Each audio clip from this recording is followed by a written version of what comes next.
A quick message from our amazing sponsors. Being a great dentist and a great CEO at the same time is hard. Your day's packed with patients, but the business side never stops. Outdated software tools that aren't integrated make it worse. Patients jump through hoops, front desk drowns in follow-ups, and empty chair time quietly eats revenue. Meet your savior, Donna AI powered by Care Crew, your co-pilot for managing a successful dental practice. Donna has a deep, real-time integration to your practice management software in order to surface where production is hiding. Overdue recare, unscheduled treatment, short notice cancellations, and automate the follow-through.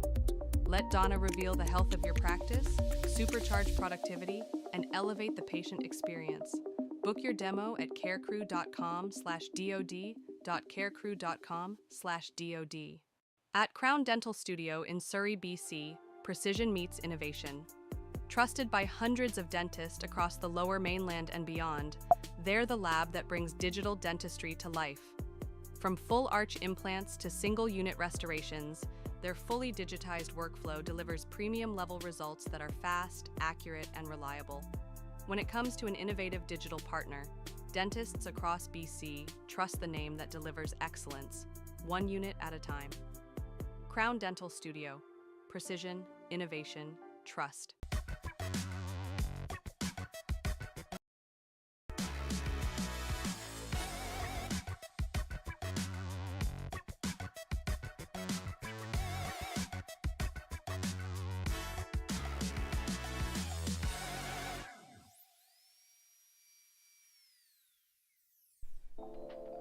Oh, wrong camera angle. Marc Wagner here, DentalBytes. How's everybody doing out there? This will be close to November when this goes out. That just blows my mind. I don't know. I think I say this at the intro all the time. It's like the Earth is spinning faster. Maybe it's the older we get. Time just seemingly goes faster and faster and faster. But I digress. Let's just bring my guest on here so that I'm just going to stop the whole rambling mumbo jumbo and get to it. I got Terri online here with me today, dental boss lady Pukanich. I butchered it? Yep, you got it. Oh, good. I'm a little dyslexic when it comes to this stuff. So, thanks for coming on. How are things going for you in Slave Lake? Oh, it's always amazing up here in Slave Lake. I'm born and raised here, so we really enjoy small town community feel and focus. Practice is great. Travel is great. Dental boss lady is great. So yeah, I'm having fun. How many folks are in Slave Lake? We're a town town proper is about 7,000. Service area is about 10,000, and then a bit of a draw from surrounding communities, maybe 20,000. Okay. Yeah. You have a Tim Hortons, obviously. We have a Tim Hortons. We have Stupid a question. Walmart. We have a Canadian Tire. Oh, the works. Yeah, the works. yeah. We got basics. Well, it's like that's not so rural then, No. Let's get into it a little bit. Your beginnings. Where did the whole inspiration into dental? Where did it start? As a child, where did that all come? Oh, I love to talk about this. Good. Let's do it. Yeah, you know what happened? So when I was about 9 years old, I've always lived in Slave Lake, so small town girl, and I was riding my bike, and a kid kind of ran in front of me, and I fell off my bike. My teeth hit the pavement before anything else. And it was a Saturday, and I remember running home to my mom, and I'm crying and I'm bleeding, and my front teeth were all busted, and they were my adult teeth. And we tracked down, this is the beauty of a small town. I mean, we tracked down our small town dentist on a Saturday night. I think he was playing softball somewhere, and he brought me into the office. He did 2 root canals, and he did some big kind of composite bonding and restored my smile. And I was like, that was pretty cool. he kind of changed my life. I thought, oh my Was gosh, it what am that I going to do? the saying is like not all heroes wear capes, right? No, Is that yeah, that's sort of the totally. sentiment? Yeah. Yes, he was my Yeah. hero at that point. So, yeah, from that point on, like I said, I was about 9 or 10 years old. I said I wanted to be a dentist. The other thing that had happened around that time too is I went to the orthodontist. So after this accident happened, then I went to the orthodontist, and I walked into the office, and the orthodontist was wearing shorts and like a Oh, yeah. t-shirt. It was just like very cash comparatively to like regular dental visits, and I Yeah. was Yeah. like, oh, this looks fun. Like Yeah. I can Yeah. wear shorts to work and just kind of be chill. Yeah. So yeah, those two things I think. And then, yeah, so since then, since I was 9 or 10, I wanted to be a dentist, and I never veered off that path at all. And how much fun have you been having? It's like since you started a practice, and it's a booming practice. What were the sort of the pillars behind making that such a success? Well, it's interesting that you talk about having fun. It's, that's one of my core values. And we have a lot of fun in practice, but it wasn't always that way. I came back to my hometown after dental school. I went to dental school at the U of A. I graduated in 2002. I came back to practice with my childhood dentist, and it was historically had been like a one doctor office. At the time I joined the practice, they didn't even have a hygienist. And so being from this town, my husband was from this town, my family was still in this town, and the dentist who had owned the practice had been kind of in existence for many years, like since the 70s. It had been in existence. And so I came back, started to practice, and knowing I was from that town, the current owner, who was my childhood dentist, he didn't want to keep it. He never planned to be in Slave Lake forever. And so about a month into my first associateship, he said, like, I think you should just buy it. And I was like, well, yeah, I think I should too. Like, I'm not going anywhere. Yeah. I'm not leaving here. My family's here. Everyone's here. So I bought that practice so I graduated dental school in 7 years because I just did 3 years of a bachelor's degree before I got into dental school. So I was like 23 when I graduated dental school. I was 24 when I bought this practice and inherited these 5 employees. Just a young pup. You're a As, kid yourself at that yeah, point. totally. As well as I had an associate in my, childhood dentist. And, it was the first probably, 7 years were just fueled by, I can work my way through this. Like, I'm a hard worker. Dentists are very smart. We're very driven.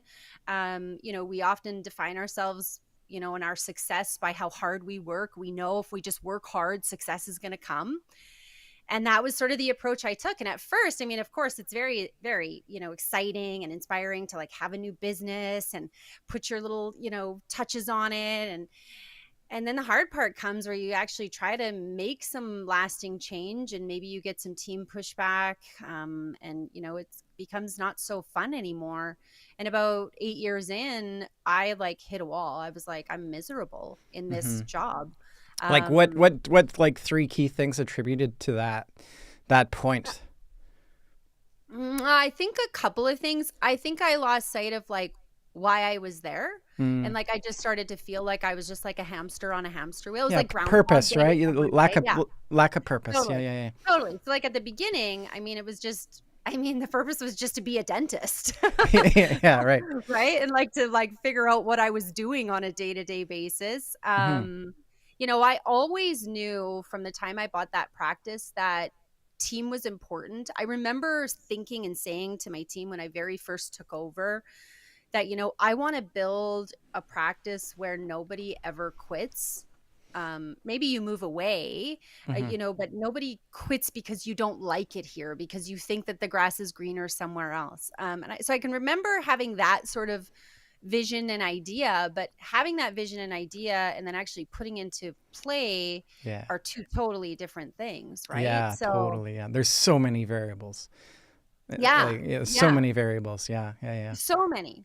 So, um, Yeah, so it was like I had no purpose. I was a terrible leader and a chronic micromanager, which drove myself and my team crazy. You know what? Like, good on you for like coming to the self-realization. Like, how many of your colleagues out there are finger pointers and not taking on that onus? Like, that's I think a very critical piece, right? Yeah. Yeah, totally. And we will drive ourselves crazy. And Yeah. so through that, I lacked trust in my team. I was frustrated with them all the time. And because of that, like, I got into this mindset. All I could see was the negative. Yeah. All I could see was everything that was going wrong. Yeah. My brain was not trained to see all the amazing things that they did do and everything that they did do right and how good we were doing that way. And and I hit this wall and I thought, like, this can't be. I wanted to be a dentist since I was 9. Like, this can't be my life forever. Yeah. Like, Why do we like? Is that like a human thing to just ruminate on the negatives? Yeah. Like, do you think that comes from like a control center or a lack of? Yeah, is it a lack of control too? Or just a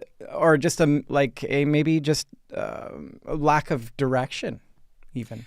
Yeah, I mean, I think it's hugely about lack of direction, purpose, a bigger why in your life, but also too, I think for dentists in particular, I mean, we're like rugged individualists. Like, we are built to be competitive.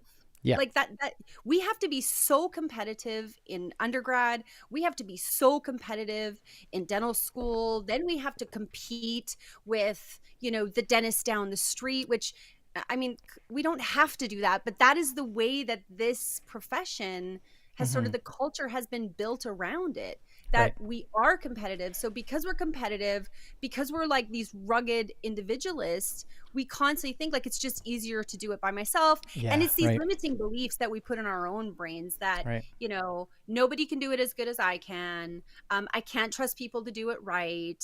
If I train them to do it and they leave, then I'm screwed. So I may as well just keep doing it the hard way all by myself.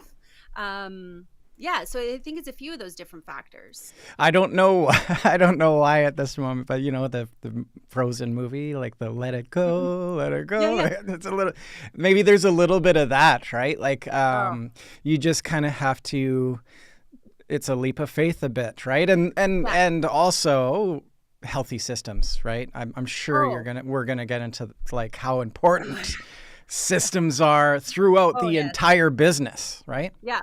Oh, totally. We say, there's a saying, I don't know who said it. I think Marcus Lemonis maybe said it, but like, systems run the business and people run the systems. So like, you just have to get the systems in place, and then you can start to trust the people to just run the systems. And now you just manage the systems instead of managing the people. And I think dentists very much get caught up in managing the people.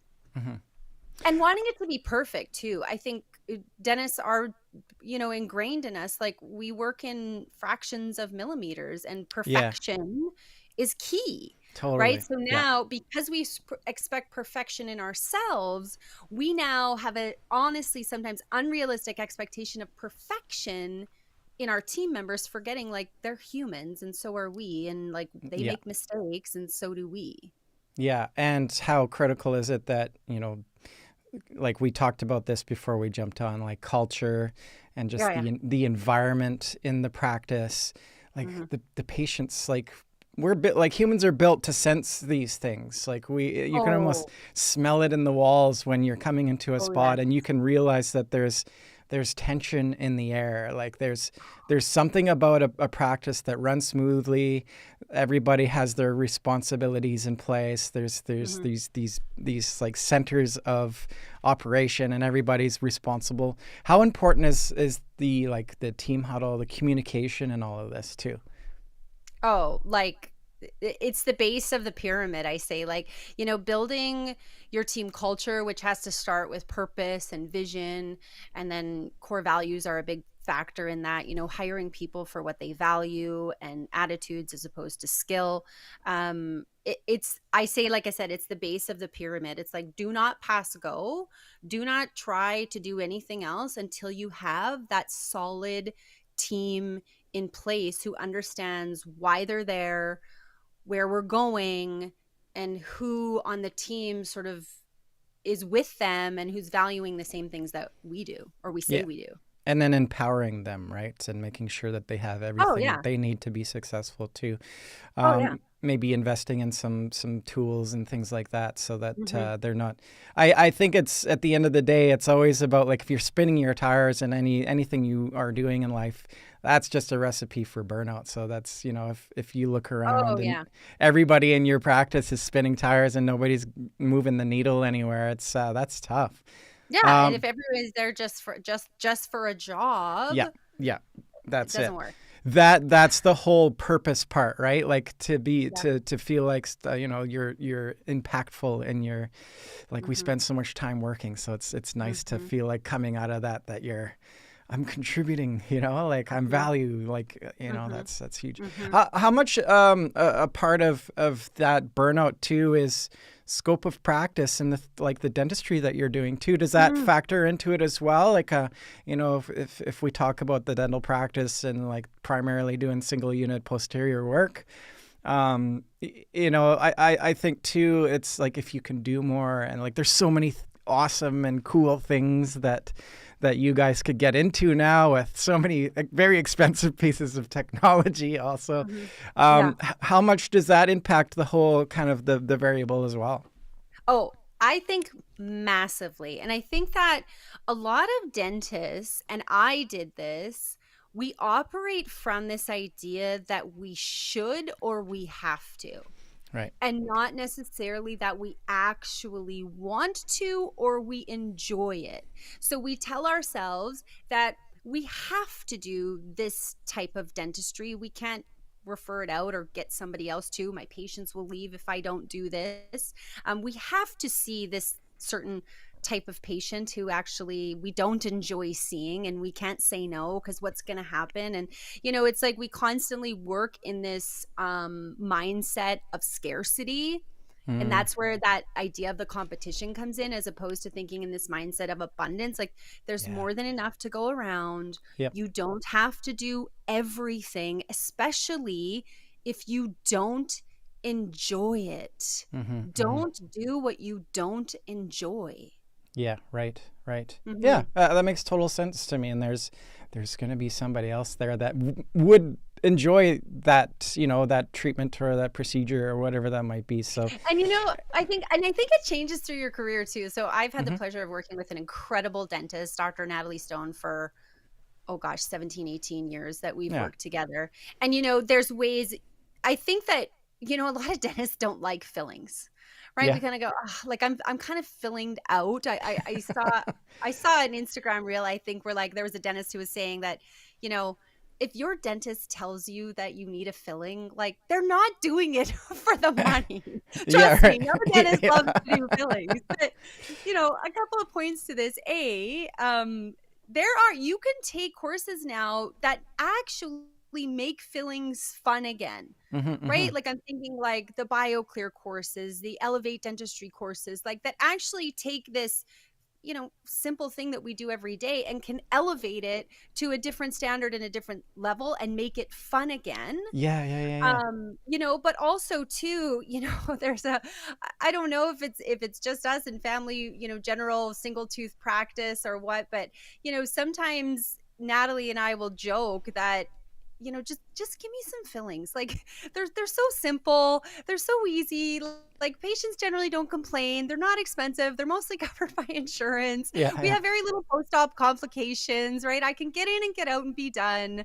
So, don't discount fillings. Don't they get it? They get a bad rap, I think. But Yeah, yeah. um, Well, I yeah. mean, when you look at the mix of your business, like, single unit posterior is probably I would arguably say like 70, Yeah. 80% of the work to do out there. So Yeah. like it's all Totally. stuff going on interproximally and away you Yeah. go, right? Like we don't Yeah. floss, right? Totally. Yeah, Totally. yeah, yeah, yeah. But don't discount, I mean, you can't discount too, like, general family bread and butter practice. Like, I mean, Oh I yeah. built a $5 million practice on general bread and butter family practice. So you can be very successful without having to do all the fancy stuff. Yeah.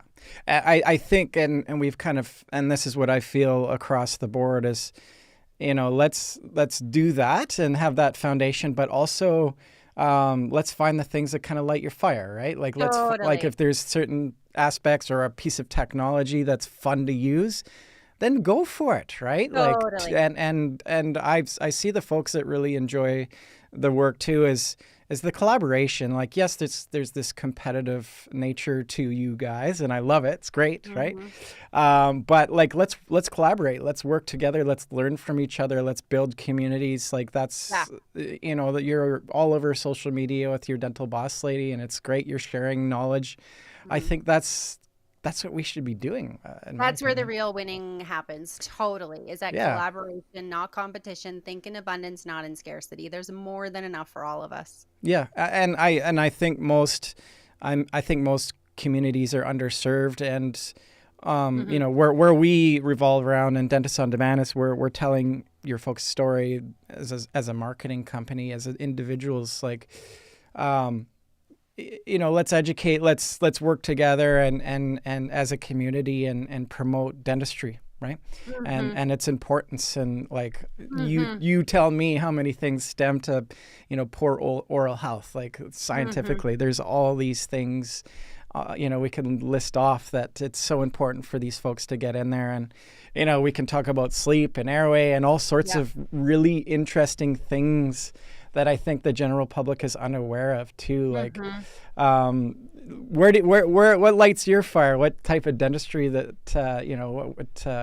what do you like to see on the chart when you're coming in the morning? Well, I actually, so ortho was really always my passion. And being in a small community, like our nearest orthodontist is about 2.5 hours away.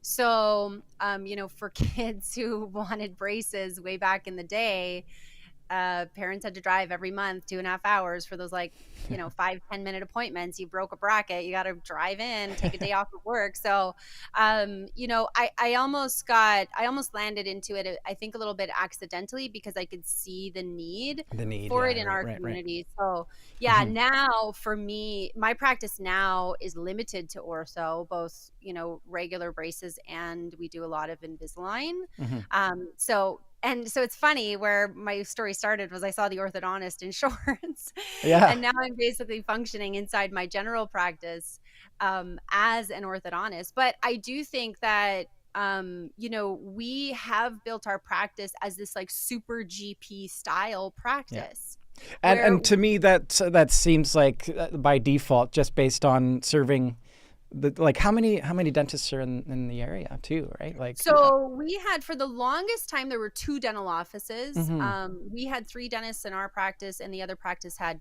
generally two dentists. Yeah. And then just in the last probably 4 years, two other offices have opened with solo dentists in them. So Yeah. I think overall we've got, what's that, three, four, five, like about 6 or 7 dentists total. Hmm. But that's like you're not serving the 20,000 population No, still. Like there's yeah, no. and there's all sorts. I would imagine all sorts of interesting things that are coming through, right? It's like from that, Yeah. yeah, from that population. Cool. Yeah. Um, what? So okay, let's dive into the dental boss lady. When did this light bulb come off? And now was this when you sort of hit your own inflection point and realized, once you worked all these things out for yourself, you wanted to then turn around and be that inspiration to others? Like what? Let's get into Yeah. that. So, I didn't have that. This wasn't sort of a vision that I had had for a super long time. It wasn't, in my vision. When I got burnt out, the number one life-changing shift I made, it was either quit and go back to school and figure out a different path for my life and sell the practice and do something completely different, or I had to figure out a purpose and a vision about why I was there that was so compelling, exciting, and motivating that it first of all lit me up, and second of all lit my team up so that we were all excited about it. So in 2011, 2012, I took probably 3 months to create this, what I now call the founding vision of our office.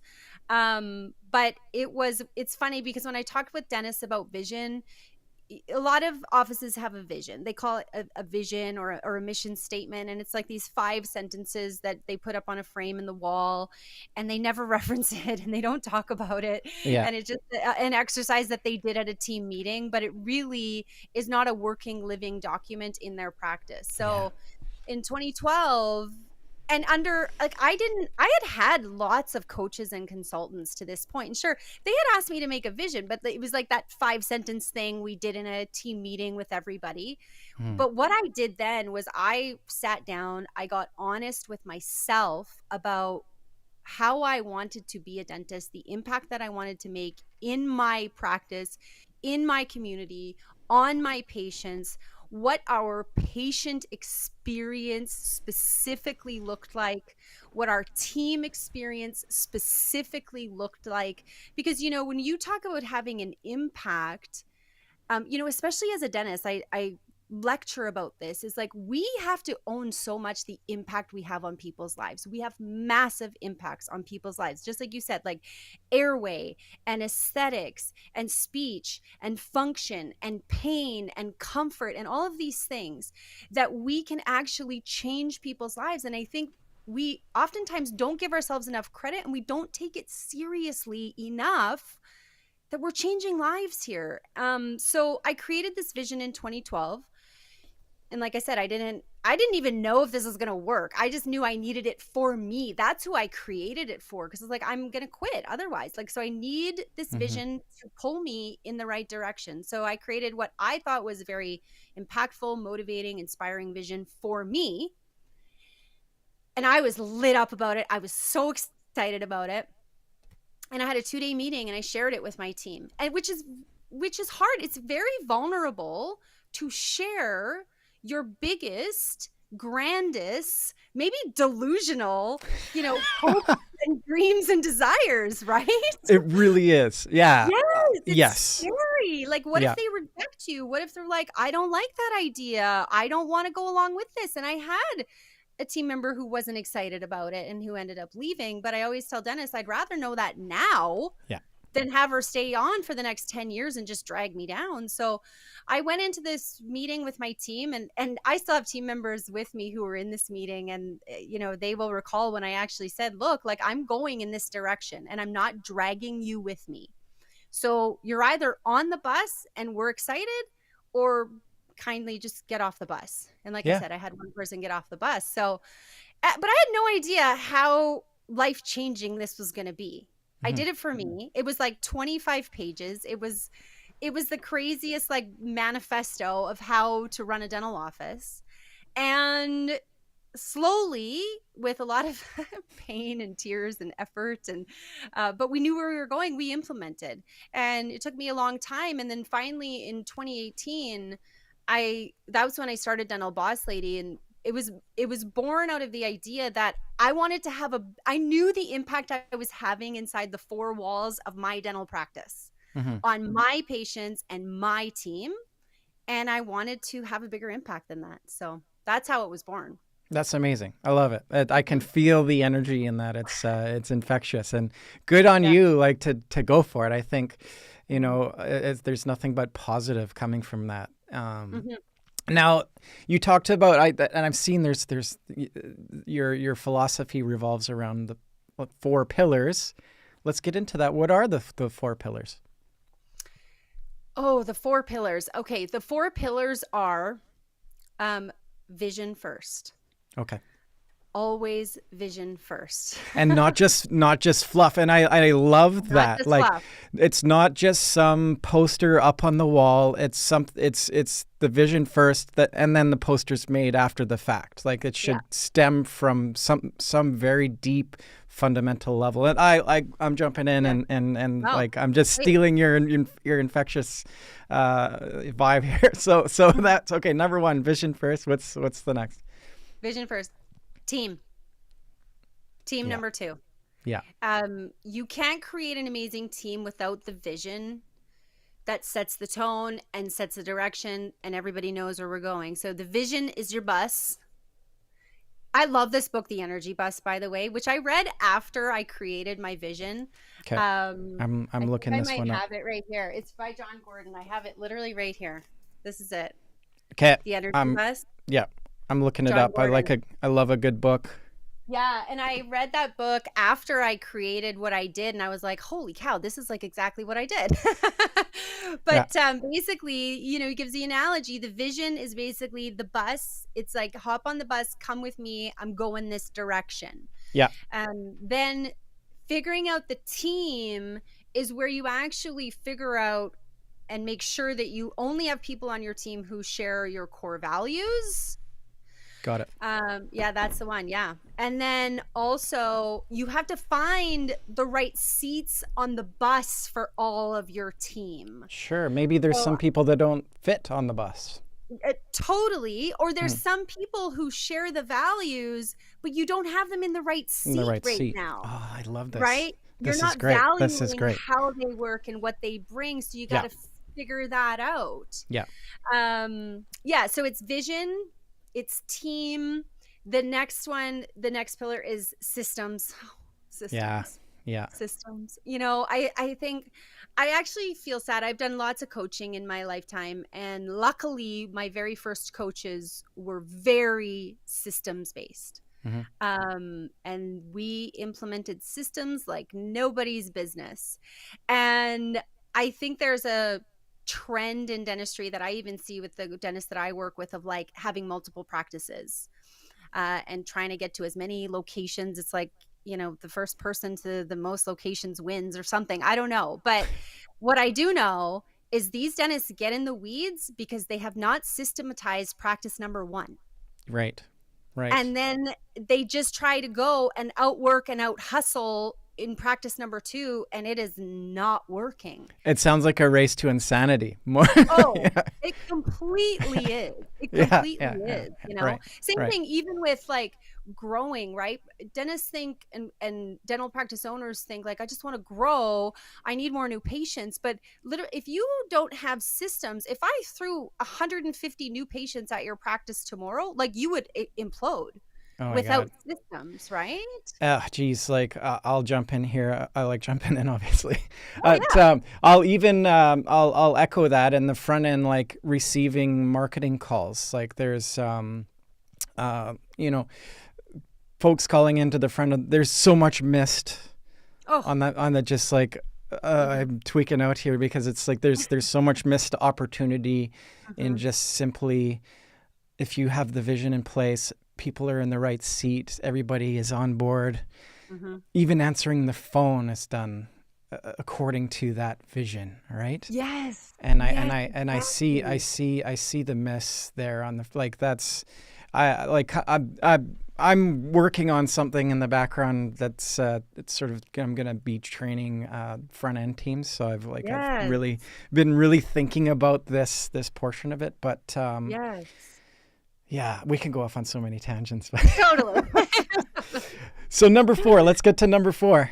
Number 4 is tracking and metrics. Yes. Oh my goodness. Like, we're running multi-million-dollar businesses, many of us. And, I was just talking with an accountant who runs an incredible accounting firm called Shift Accounting. Just over the weekend, I was at a conference, and he is deep in numbers and KPIs. He's not like a traditional like tax accountant, but we were joking about how most dentists run their practices on what we call the master KPI, which is like how much money you have in your bank account. I know, it's Yeah, Bananas. Yes. it's nuts. Oh, we can spend a whole episode just on this alone. Yeah. Yeah.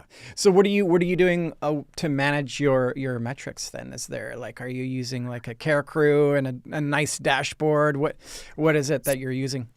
So you know what? So I manage, and this is how simple it can be when I talk to dentists. Stop running your practice out of your checking account, first of all. Mm. B, it can be, we ran a $5 million practice using Excel spreadsheets. We exported numbers manually. I had different team assigned to tracking numbers. We put them all in a spreadsheet. We look at them monthly. You do not need anything fancy to start to manage the numbers and the metrics. But what's important, what is key, is I actually understood how sort of dentists don't understand metrics. When I got asked a question, I was doing a lecture in Las Vegas, and a dental practice owner came up to me. She said, "We track the metrics, but like then we don't know what to do when they're low." And I'm Right. like, "Oh, well, that's where the system is tied to the metric." Yeah. So if this is low, which system is tied to this number? And now you just go and focus on that system. And you can see this light bulb went off in her brain, because I think a lot of dentists track metrics, or some dentists. I'm not going to say a lot, but I think some dentists track, but they don't know what to do with the numbers. They don't know. That would be an interesting poll to run, like if folks now were like honest in answering that and what, what they're looking at. So what were the most important, like 3 key things that you looked at numbers wise on a monthly? We looked at probably the top ones. I have about 10. I don't know. You're putting me on the spot. I don't know if I can pull them off the top of my head. I love putting people on the spot. It's great. Definitely production. Yeah. Production. Definitely new patients. And definitely production, new patients, and next visit booked. Yeah, retention. Yeah. Yeah. Because, if you're running a strong practice, the average number of patients that are walking out the back door, it's like a 10 or 11%. So, yeah, that's a big, very important one. And like a lot of folks are focused on, yes, new patients, but you want to keep patients. Like that's the name of the game. And how are you doing? What things are you doing? And are you building those relationships with your people, and do you know them on a, like not just a superficial level, right? It's and that comes with a lot, like that's a personality type too, I think, getting to know people. And I think like a lot as dentists, like, I mean, our emotional intelligence has to be as high as our IQ, right? As dentists, like the most successful dentists are the ones who can communicate, who can lead, who can negotiate, who can talk, who can actively listen with both our patients and our team. That's going to be a bigger predictor of success than just being a technically good dentist. Because I will tell you, I mean, I am definitely not the best technically amazing dentist, but I know how to communicate, and that has been the biggest part of my success. Yeah, right. And how tough is that? Like, there are a lot of introverts out there, and it's tough. It's really tough for those people. So, like, get a great practice manager in place, and let them sort of run those things so that you can be a technically great dentist and just worry about those things, right? Yes. Having the right people and like with the responsibilities in place, and like we talk about the business center and the back of the house, the clinical center, like treating those as 2 separate entities that are sort of balanced and blended together to create the full vision, right? So important. Like I was a Shine rep for when I started this whole thing, and walking into a practice in the middle of a day on a Wednesday, and it was empty. And just having the dentist thumb through the catalog, like looking at finding the cheapest price on gloves. Like the focus is Mm-hmm. not in the right Mm-mm. spot here, right? It's Mm-mm. there's a lot No. of things to do. Like obviously you want to keep an eye on these things. You know these you know we don't want to spend too much on our product or whatever, our supply, but yeah, like it's tough. Like you guys Mm-hmm. have like wearing a lot of hats. Mm-hmm. It's not for the faintest of heart for No, sure. Like it's not. I get why it's I get the stress. I get, Mm-hmm. you know, patients typically you want to give them the best experience as possible, but the dental practice is not the most exciting place for folks to come and visit. It's Mm-hmm. there's pain involved, anxiety. There's you know there's the subconscious thing of folks Yeah. like the neglect. They know that there's stuff going on that they're kind of ashamed to admit that it is going on in their mouths. Like Yeah. um, Well, it's a and I think delicate. that speaks to like understanding too what you want your patient experience to look like, right? Hmm. There are, when we talked about our patient experience and sort of like our founding vision and really understanding, there are things in dentistry that we cannot change. Like, I cannot change the fact that I have to give you a needle. Hmm. I cannot change the fact that I have to use a very loud drill that is very annoyingly in your brain when I'm in your mouth, Hmm. right? I cannot change the fact that I'm going to try to fit as many tools as I possibly can in your mouth at one time. Why do you guys do that? That's true. That damn things. Oh man. Right? Yeah. The dam, the Yeah. suction, the Yeah. mirror, right? Like, so there's certain things that we can't change. But if you look further outside that bubble, Hmm. right, of the things that we can't change, and are so many things that we absolutely can change Yeah. about a patient experience, right? Hmm.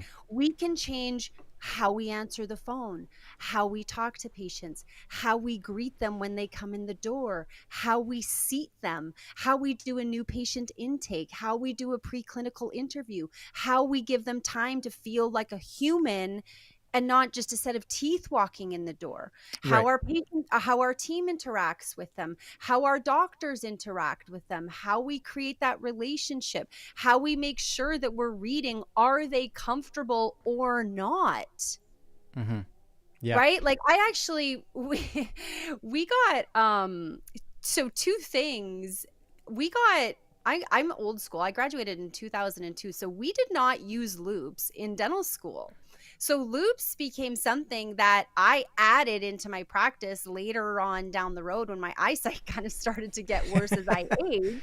Yeah. Right. And then even in terms of like the PPE that patients wear, right, we switched over to sunglasses because we recognize the lights are bright and all of these things. So those two things, I used to be able to rely on looking at patients' eyes to understand if they were comfortable or not.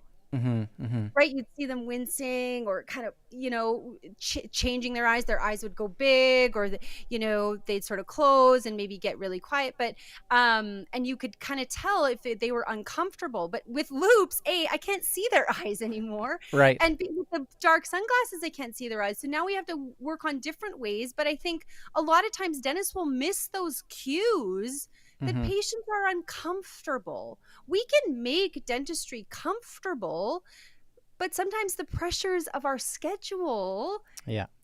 and meeting the production goals and making sure we get this done today, And you got to get home and get it, Joey to soccer. it Yeah. Oh yeah. weighs on you. Yeah. Oh, yeah. Yeah. For sure. Yeah. It's Yeah. tough. Yeah. It's a very delicate dance. So you guys Yeah. like it's a fine line, right? With it's Hmm. and kudos to you for your success. It's really awesome Oh, thank and for giving back. It's that's inspiring. It's really you. cool to.